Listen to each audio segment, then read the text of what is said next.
एक दिन की बात है, आरूही सुबह पार्क में टहलते हुए जा रही थी, तभी उसे एक रोती हुई बच्ची मिली। आरूही ने उससे रोने का कारण पूछा, तो लड़की ने बताया कि वह जिस गुड़िया से खेल रही थी, वह इसी पार्क में कहीं खो गई है। आरूही ने उस बच्ची को उसकी गुड़िया ढूंढ लाने का आश्वासन दिया, जिससे वह बच्ची चुप हो गई।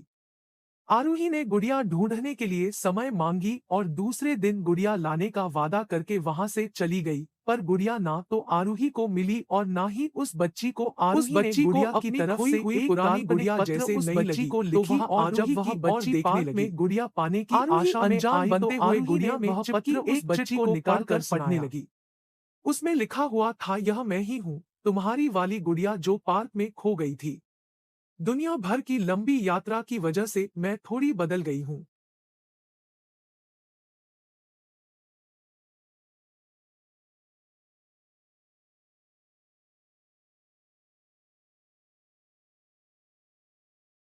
की यात्रा का काल्पनिक वर्णन हुआ करता था।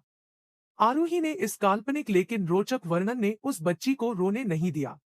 वह खुशी खुशी अपनी गुड़िया की घुमक्कड़ी के किस्से सुनाने लगी। अब वह खुश रहने लगी।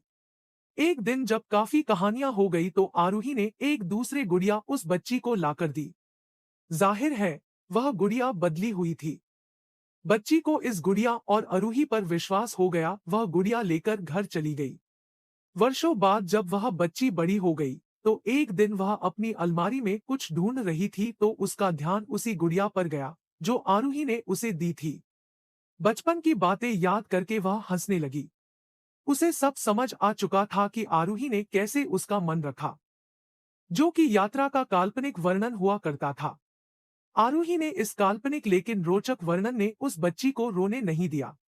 वह खुशी खुशी अपनी गुड़िया की घुमक्कड़ी के किस्से सुनाने लगी।